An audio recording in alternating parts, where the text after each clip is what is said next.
Bueno, ya estamos aquí con la presencia del economista Jorge Vasconcelos para analizar los hechos más destacados en materia económica estos últimos días. ¿Qué tal, Jorge? ¿Cómo andás? ¿Qué tal? ¿Cómo estás? Gracias por estar una vez más aquí.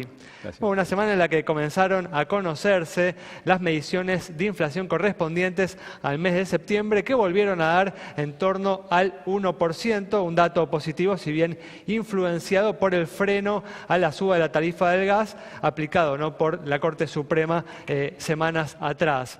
¿Qué evaluación haces, Jorge, de la política antiinflacionaria que viene llevando adelante el gobierno, de los resultados que viene obteniendo? En realidad, el Banco Central se había propuesto que en estos últimos meses de 2016 la inflación estuviera convergiendo al 1,5% mensual, y todo indica que el objetivo se va a lograr en buena proporción.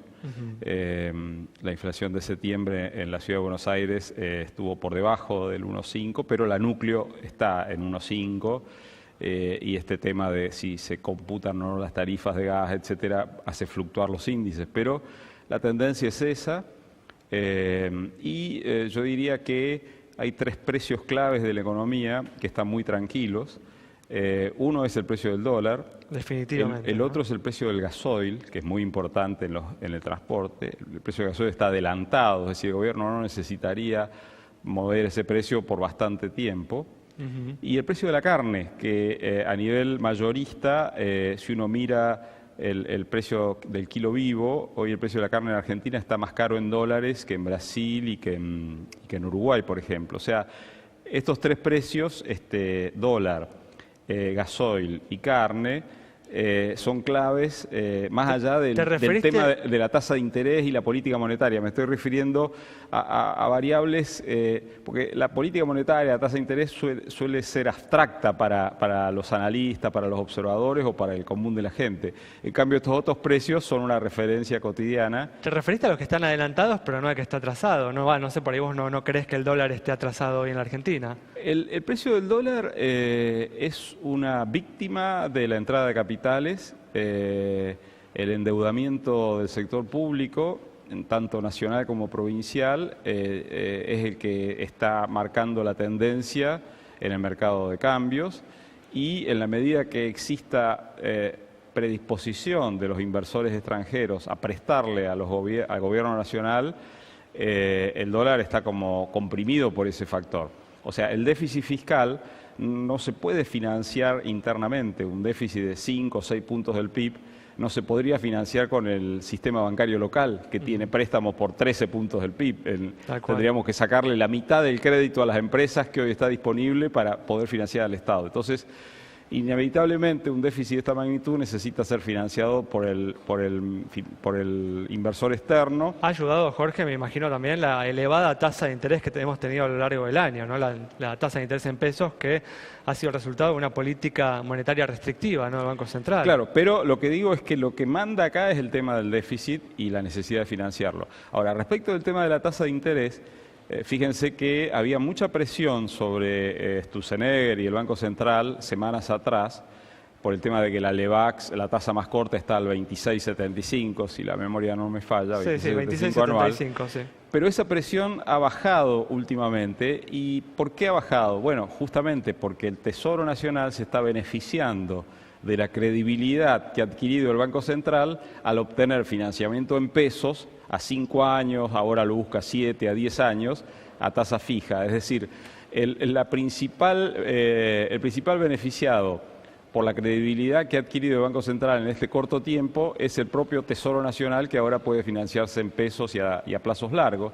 Con lo cual, las críticas al Banco Central han cedido, porque en realidad la tasa relevante para la economía no es el 26,75, que es una tasa para 35 días. Es mucho más importante esa tasa del 18% que se obtuvo en la primera emisión de este bono en pesos a 5 años, y hay que ver cuál es el resultado de las próximas colocaciones, pero eso ha quitado presión. Y eso es bueno para el tema de las expectativas de inflación, porque en la medida en que el Banco Central sea creíble, es más fácil bajar la inflación. ¿Te parece, Jorge, que estos, méritos o logros que mencionás en términos de estabilidad de precios o de ganancia de credibilidad pueden estar amenazados desde el frente sindical por una mayor conflictividad, por estos paros que pueden haber, ¿no? Sobre todo por el lado de Pablo Moyano, ¿no? Que está siendo bastante duro. Bueno, con los el anuncios gobierno. que se hicieron Sí. hoy justamente, ¿no? Sí. Concesiones del gobierno importantes, ¿no? Con el tema del bono de fin de año, ¿no? Sí, Las exenciones ganancias. Yo creo que el tema salarial está empezando a verse de un modo distinto después de la difusión de los índices de pobreza, digamos, ¿no? El hecho que se constatara algo que los especialistas sabían, pero que a nivel de opinión pública se constatara que convivimos en el país con familias que suman 14 millones de personas que no llegan al umbral para salir de la pobreza. Yo creo que ha descolocado mucho, ha cambiado mucho el eje de discusión. Fíjense que se conoció esa noticia y 2 o 3 días después el gobierno anunció que no iba a aplicar este año, en 2017, la rebaja de 5 puntos en las retenciones a la soja y no hubo ninguna queja. O sea, sonaba como desproporcionado que los chacareros protestaran, digamos, porque no le bajaban ese impuesto durante 2017 frente a este otro tema de la pobreza.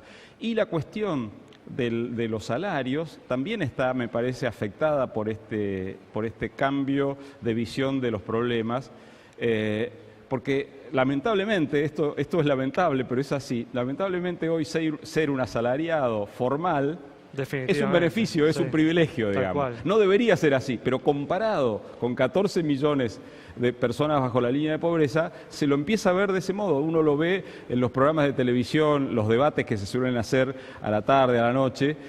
Por ejemplo, el tema fútbol para todos. Al principio, hace unos meses atrás, decían, no, ¿cómo le van a sacar fútbol gratis a la gente?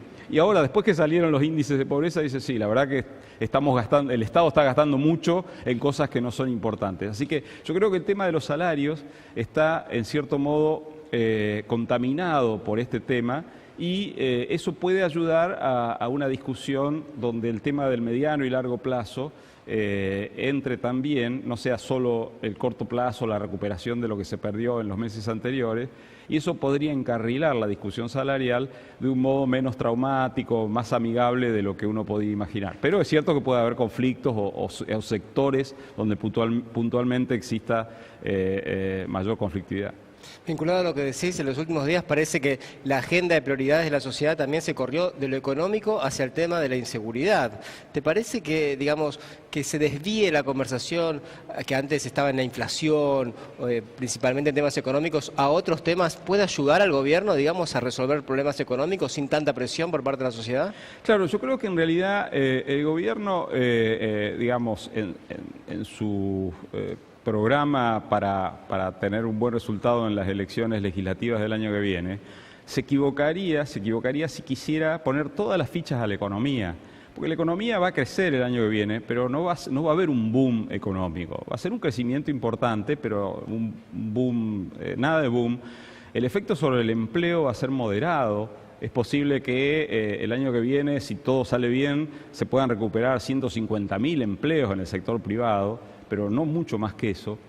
Entonces, si el gobierno pusiera todas sus fichas a la recuperación de la economía, se equivocaría. Lo que tiene que hacer el gobierno es justamente focalizar mucho también en temas de gestión, seguridad, atención a los jubilados, hospitales, en fin, obviamente el funcionamiento de la educación. Infraestructura, ¿no? Y el tema de la infraestructura, porque la población no va a satisfacer todas sus ansias solo por la economía. Va a necesitar el gobierno ofrecer mejores condiciones en todos estos frentes que son muy intensivos en gestión, o sea, por la misma plata lograr más resultado y que eso a su vez sea visible para la población. Bueno, Jorge, muchas gracias por haber estado con nosotros. Nos vamos entonces con el análisis de Jorge Vasconcelos sobre la actualidad económica argentina, los importantes problemas que estamos enfrentando, en particular el grave problema de la pobreza, que definitivamente debe estar en un área central, ¿no?, en el análisis de las políticas públicas que se lleven adelante en estos próximos años. Nos reencontramos el próximo viernes a las 20 horas aquí en Metro.